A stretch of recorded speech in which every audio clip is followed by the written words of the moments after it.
Now on CoastTV News. Immigration legislation. Community members pack Legislative Hall urging action on a controversial proposal. Where the House bill stands now. Development divide. Supporters and skeptics weigh in on hotel plans in Rehoboth. What's next for Belhaven? And Waste Watch. Delaware could ban single-use items at restaurants. How it might change your next meal out. This is CoastTV News at 11. Lots of people lining up to voice support in the Senate chamber today. Good evening, I'm Christina DeRobertis. Welcome to Coast TV News at 11. We begin tonight with immigration legislation, House Bill 182. It passed a Senate committee today with a 3-2 vote. And as Telemundo Del Marva and Coast TV News reporter Ana Sofia Roman explains, the bill would prevent Delaware police departments from partnering with ICE. Immigrants, daughters of immigrants, business owners, and community leaders walking into Legislative Hall, all showing support for House Bill 182 at the Senate Executive Committee meeting. For Katie Castillo, who was born and raised in the first state, but whose parents came from Mexico, this bill means a lot. We're hoping to pass it for many reasons. One, thinking about the community. We know that if law enforcement is working with ICE to meet these extreme quotas, then they won't trust the police to report any crimes to them, to their community. Araceli Hill shared how the fear of immigration consequences kept her family quiet, even in dangerous situations. My parents went through a lot of crimes, but they were fearful to report anything because of possible ICE involvement, immigration involvement, or anything that may hinder them from being here in this country. Castillo and others have been pushing for the bill, showing up, speaking out, and urging lawmakers to act. All over the country, U.S. citizens, even though they look like me, they are being detained, they are being profiled. And I think if our local law enforcement also has to meet these quotas, then I'm scared. I have to carry my birth certificate around, that I will also be targeted. The entire community is scared of that, so we think this bill is very important. One step closer to becoming law. With Monday marking the last day of the legislative session, community members and leaders are hoping HB 182 will reach the Senate floor and pass. In Dover, Ana Sofia Roman, Coast TV News. From Dover to Rehoboth Beach, on your screen now are the illustrations for the proposed Belhaven Hotel. Plans are for a 4-story hotel and an underground parking garage. Coast TV reporter Brandon Ferguson was at a public hearing for the proposal this afternoon. When it comes to the Belhaven Hotel project, everyone has an opinion. Growth is not always a bad thing. How tall it is what is more of a concern. Today, the city held a public hearing to discuss the Belhaven Hotel. Rehoboth local Bob Grasser says the area could use a new building. I'm for it. I think it'd be good for the community, good to enhance what we have going on here. If this project does eventually get to move forward, the hotel would include 105 rooms, 78 underground garage parking spaces, and 29 street parking spaces. According to plans for the Belhaven Hotel, it shows retail space to go right here where the candy kitchen is until about halfway covering the property, and at the end of the property near Wilmington Avenue, that's where restaurant space will go. DENREC also submitted a note to the Planning Commission saying the construction of the underground parking garage could affect water wells in the Rehoboth area. Kelly Bryan is visiting the nation's summer capital, and while she has some reservations, she also thinks it would be another great place to stay in Rehoboth. I don't have a problem with it as long as it doesn't block the view of the existing buildings of the ocean. No ruling was made today, and with some plans coming in late, the public is going to get another chance to weigh in next month as the Planning Commission weighs a decision that could reshape Rehoboth Beach. For Coast TV News, I'm Brandon Ferguson. Now we're going to go ahead and take a live look outside into Lewis and turn things to our first alert meteorologist, Chris Mastrobono. Chris, It's cooling down a bit out there. Yes, it is, and I think it actually helped us prevent us from getting any severe weather here across much of Delmarva. We have seen the severe thunderstorm watch expire. We are seeing a few showers beginning to develop, one by Cape Henlopen as we make our way up Route 1 through Slaughter Beach and Milford, and then a narrow line of some downpours extending from Harrington all the way down through Cordova. The severe threat has shifted off to the west. We have a backdoor cold front that's allowing temperatures to fall after we hit 98 degrees today, 1 degree shy of that record set back in 1952 of 99 degrees. We're down to 72 here in Salisbury, and temperatures anywhere from 69 degrees in Lewis, 70 to Milton, 70 in Harrington. You can see those winds coming off the ocean, gusting pretty well at the coast, anywhere between 20 to 30 miles an hour. A lot of clouds is going to dominate our forecast for our Friday, especially along the coast, 77 degrees and highs barely reaching 80. I think the best shot of seeing 80s tomorrow is going to be across the eastern shore as well as southern portions of the peninsula. We'll talk about a brief break from the heat, but we go right back up to the 90s over the weekend, and we talk about more thunderstorm chances. We'll work it all down in that full forecast. Christina. Thank you, Chris. Well, more on legislation tonight. A House bill up for consideration would prohibit restaurants from providing single-use food service items. And here's the important part. It doesn't matter whether they are plastic or not. That would be unless a customer specifically asks for those items. That includes things like straws, utensils, napkins, condiment packets. Again, not plastic. The goal is to reduce waste and encourage recycling, though Rehoboth restaurants say it could slow down service. Any way that we can minimize as much dialogue as I can between me and the customer when it's super busy, the best. So that's kind of one of those things that you would just go ahead and throw it in there. So I don't think it's like really fair, or maybe it'll just take months for people to actually get used to it. Now, restaurants with self-service stations for utensils and napkins, they would not violate the bill. Proposed penalty fees start at $100 after 3 violations and go up to $500 for 5 or more violations. Bethany Beach's Bicycle and Pedestrian Safety Committee says there's been a lot of near misses in town with people and bikes. One way to prevent these accidents is to spread awareness to local bike shops about the dangers of unsafe riding. Today, the committee heard suggestions from a police chief in Florida about possible bike lanes and e-bike rules. We spoke with one person who has an e-bike. They say it is safe in town, but you always have to be careful. I don't take it for granted when you get into a crosswalk that people necessarily going to stop because you're on a bike and you're crossing. So I'm always cautious. And the committee also talked about safety for J1 students in town today. A new traffic light has been installed at the intersection of Route 16 and Mulberry Street in Milton. This comes after a deadly accident and outcry from locals. DelDOT says while the light is up and standing, it's not going to be activated until August. A healthy step forward today for the Dorchester County Health Department. A ribbon-cutting ceremony was held for its new facility on Cedar Street, that's in downtown Cambridge. Officials tell us the building is 3 times the size of its previous location. It really just opens the door to becoming more of a community hub, allowing us to grow our workforce and provide even more programs for the citizens of Dorchester County. And Scott says the space will also allow them to host events like today's open house health fair. Wicomico County's landfill has a trash problem. That's too much trash being dumped there. The landfill superintendent says there are 2 reasons why. The low tipping fee of just $78 per ton. Also, commercial haulers are bringing in trash from other counties. So the county executive has proposed a year-long phase out of commercial haulers, a plan that's now receiving pushback from the county council. We have to be good stewards of the environment and we have to be good neighbors, but at the same time, we got to look out for the best interests of this facility, our enterprise solvency, and the future. All the council members started getting messages from the haulers like what's going on, and we had no answers. So it's going to have detrimental consequences to the business and the residential community.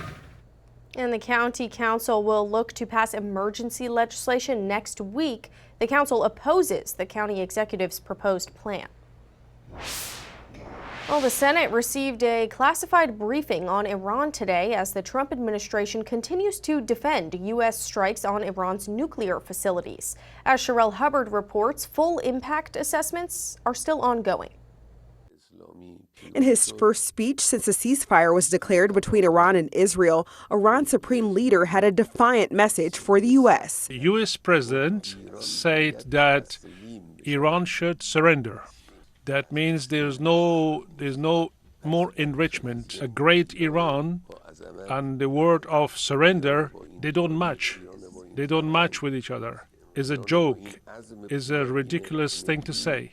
Experts have questioned whether Iran was able to move any of its highly enriched uranium stockpiles from the attack zone ahead of time. But President Trump and his top officials doubled down on claims the strikes, quote, obliterated Iran's nuclear program. It was a total obliteration, as the president said. The Senate received a classified briefing on Thursday. The general and others went through the plans in great detail, and there were a lot of questions that were asked. But lawmakers were split on the strike's success. We knocked the living crap out of our 3 targets. I just do not think the president was telling the truth when he said this program was obliterated. An early U.S. intelligence assessment found the strikes did not destroy core components and likely only set Iran's nuclear capabilities back by months. In a Pentagon press briefing, Chairman of the Joint Chiefs of Staff, General Dan Kane, deflected on questions regarding the battle damage assessment. We don't do BDA. I'll refer that to the intelligence community. I'm Sherelle Hubbard reporting. And we are just getting started this evening. Still to come, heat help. Meals on Wheels keeps going when others might slow down, how they are pushing through the hot weather to help seniors. But first, promoting crosswalk safety with chickens. You heard that right. How the Fenwick Island Police are getting drivers' attention up next. Well, we're going to snap our heat wave tomorrow. Temperatures struggling to get out of the upper 70s to around 80 degrees, but we go right back to the 90-degree temperatures over the weekend with more shower and storm threats in the days ahead. We'll break all down my full forecast here in minutes.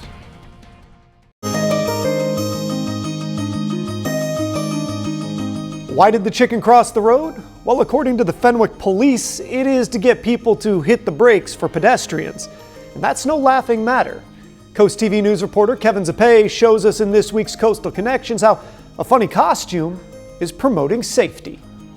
The Fenwick Island Police Department does everything they can to keep the community safe. Whether that's patrolling the streets in their car, watching over the beach, or wearing a chicken costume. We at the Fenwick Island Police Department are serious about crosswalk safety. To spread awareness to keeping your eyes on the road and pressing the crosswalk button, Fenwick Island Police Chief Michael Morrissey took it upon himself to hop in the chicken suit and cross the road. We're kind of trying to use a little humor to get the message across that don't play chicken in the crosswalks, either as the driver of a vehicle or a pedestrian crossing. With some cars still not following the crosswalk rules, the police department brought backup, a familiar police figure on TV. They walked across the street together in hopes of sending a message to stop for pedestrians, especially as the busy season gets underway. Double and triple our crossings, so you're going to see more people out crossing the highway trying to enjoy our beaches and our bays. Although Chase may be waving goodbye to all the cars in town, that's not the last you'll see of Chief Morrissey and the police department suiting up for duty. Now, the Fenwick Island Police Department is planning to do this again, but next time they're going to be wearing the Grinch and Santa costumes for Christmas in July. I'm Kevin Zappe in Fenwick Island, Coast TV News. Well, the severe threat has come to an end as we take a live look into Lewis, but we are tracking a few showers and storms across the peninsula. 70 degrees right now, and that onshore wind is really beginning to pick up over the course of the evening. We had a stray storm just to the east of Lewis, and we have more shower activity extending from Slaughter Beach through Milford, just right through Harrington, extending into the eastern shore. Some brief downpours there, maybe a little bit of lightning, nothing severe. We have that backdoor cold front that has pushed through, so a combination of the front and that gust front and that outflow boundary we had earlier today pretty much limited the severe potential we had over Delmarva, and we stayed pretty much severe storm free. 98 degrees was our high today. We came just a degree shy of hitting yet another record high, and it's been quite a hot stretch. We've been well over 90 for 9 straight days, but that is going to be coming to an end tomorrow. And check this out, we're about 17 degrees cooler in Georgetown than where we were this time yesterday, and we're seeing temperatures drop into the upper 60s. 69 Long Neck, we're at 70 in Georgetown, 69 in Rehoboth Beach, and there's those winds gusting pretty good, 20 to 25 along the coast, and we're going to continue to see that onshore flow throughout the day tomorrow. Coastal flood advisory up for another 2 hours. That's due in part to the new moon and the onshore flow, so we could see some inundation there over the next hour or so. And then a small craft advisory is up through 6 a.m. So expect a few more showers and brief downpours through the overnight. Then we're left with just a lot of clouds by tomorrow morning, and that's going to be really the theme for our Friday. Onshore flow, mostly cloudy, a stray shower or storm, and then we're right back up to around 90 for the weekend. Now, it's all about location tomorrow. 77 in Rehoboth to 80 in Laurel. As we make our way towards the eastern shore, a bit milder. 85 in Cambridge to 85 Vienna, 86 Princess, and 82 in Salisbury. So a few spotty showers tomorrow. I think most of the day is dry, and you're looking pretty good for any plans tomorrow evening, but a bit breezy and cooler at the coast. And then by Saturday morning, sunshine is out, warm front lifts through the north, and we're back up into the lower 90s, watching for a potential for some isolated showers and storms Saturday afternoon through Saturday evening, and that has already prompted the Storm Prediction Center to place a marginal risk over the Delmarva Peninsula. Primary threat would be a damaging wind threat. Now, we do have more shower and storms to contend with at least Sunday evening, and then another round Monday as a warm front lifts to the north, and then a better chance Tuesday with a stronger cold front. So we keep the unsettled weather pattern at least in play for the next 5 days. 68 for your overnight low with a few showers and downpours. We're at 80 for your Friday, cloudy and cooler, and then we're right back up into the lower 90s for our Saturday. So a hot, steamy weekend. We could be dealing with heat indices around 100, 91 for our Monday, 92 into Tuesday. Then once the front comes through, we dry things out and pretty much put a squash to that thunderstorm threat by the middle of next week. All right, thank you so much, Chris. And this heat wave that's currently hitting a large swath of the country, it could be impacting the medications you take. Reporter Abby Coleman shows us what can happen when a medication is left in a hot car, and she talks to a pharmacist about the problems that can cause. We all know that extreme heat can be dangerous, but it's especially dangerous when it comes to your medications.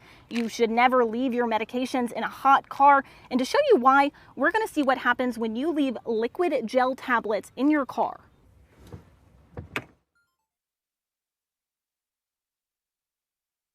It's been about half an hour, and while they're not melted into a puddle, they are very melted and deformed. This is squishy, which is definitely not how it's supposed to be. And pharmacists say the physical problems aren't the only ones. Even if your medication looks fine, heat can quickly break down the chemical structure, making it less effective or, in some cases, even dangerous. So is it degrading into something that could harm me? Dr. Kayla Lucas is the co-owner of Down Home Pharmacy in Vinton. She says the problem isn't just with the heat, it's the humidity. Most people are probably not running a dehumidifier.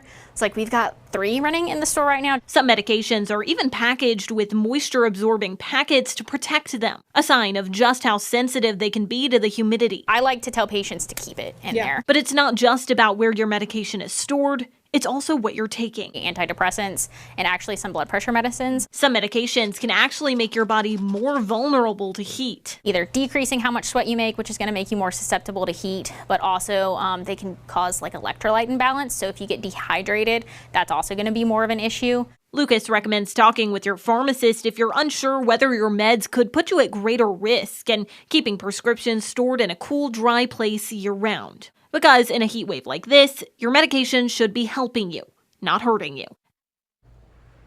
And the heat did not stop work for Meals on Wheels. Meals on Wheels says programs like theirs are actually more important during heat waves because it can be dangerous for elderly people to leave their homes in such high temperatures. Staff who deliver the meals are also trained to recognize the signs of heat-related illness.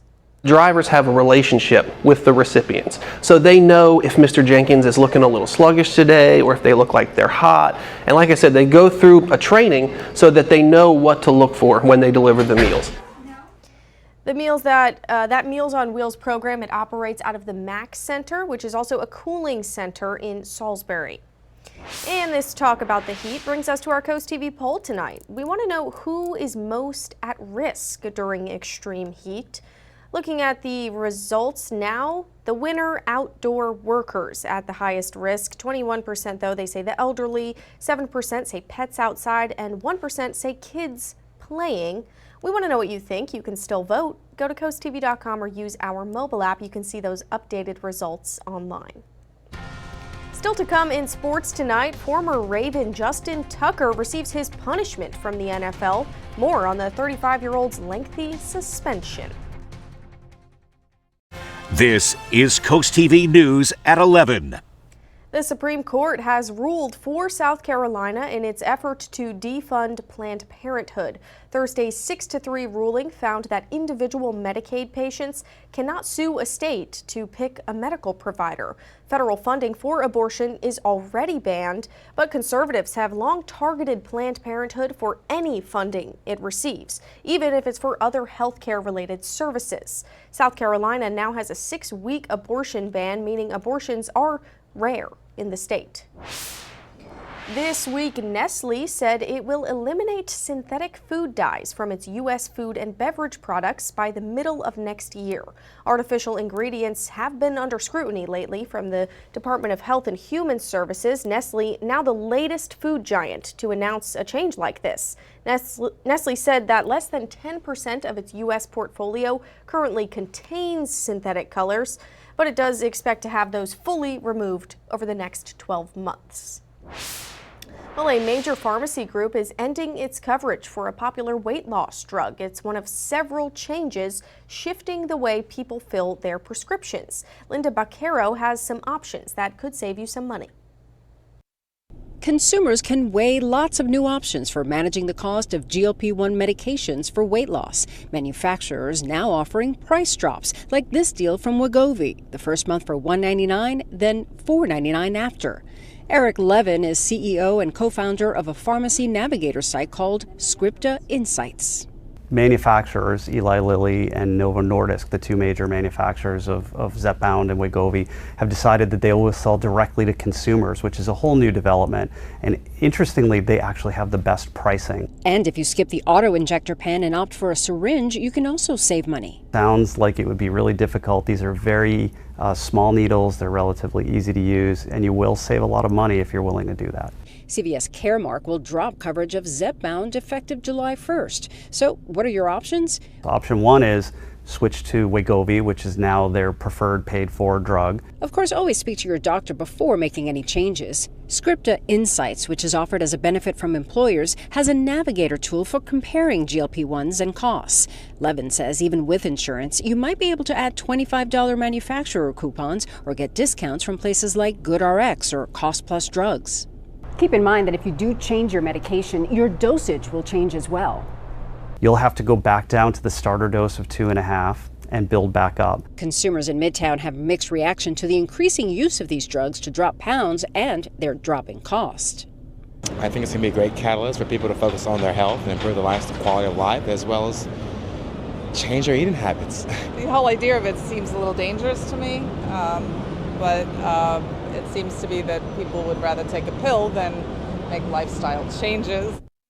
Delmarva Sports Network from the Wawa Studios. Yeah, the Phillies made some exclusive company today, and not exactly the good kind. Philadelphia lost 2-1 to the Astros to complete the sweep in Houston. The Titans also fell 1-0 and 2-0 this series.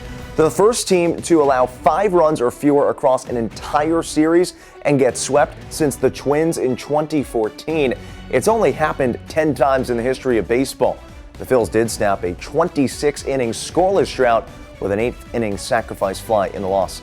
Philly continues its road trip tomorrow in Atlanta. Staying in the majors, former Rays shortstop Wander Franco was found guilty of sexual abuse of a minor today in the Dominican Republic. He received a 2-year suspended prison sentence. and the mother of the victim was sentenced to 10 years for sexually trafficking her own daughter. Franco had a sexual relationship with the victim when she was 14, and he was a 21-year-old starting shortstop in Tampa. And the NFL, Justin Tucker was suspended 10 games by the NFL for violating its personal conduct policy. The former Ravens kicker is accused of sexual misconduct by 16 different massage therapists in the Baltimore area. He's eligible to be reinstated on November 11th. The 35-year-old was released by the Ravens back in May. That's it for sports. Have a good night, everybody, and be sure to check out our social at Delmarva Sports for all of our Summer League coverage. It continues in the later days of June.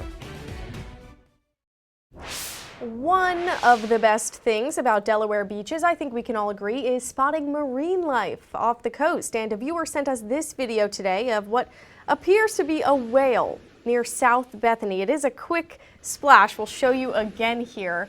Thanks to Joe Bundy for sharing this video with us. Very cool there. We have some scattered showers developing really from Milford through the eastern shore. Brief downpour there. The severe threat has come to an end, but we'll continue to see a few stray showers and downpours through the overnight. Well, the mosquitoes aren't going anywhere. Tomorrow we're going to be cooler as far as the air temperature is concerned, but a lot of humidity right through the weekend. John Uriga of Salisbury, Maryland, you're the winner of our Paul Davis umbrella, and you get your forecast anytime by dialing the First Alert weather phone, sponsored by Broxton Mandalas Federico. Now tomorrow we're at 80 degrees, warmer further south on Delmarva, a few spotty showers, better chance of some afternoon isolated storms Saturday and Sunday, both days.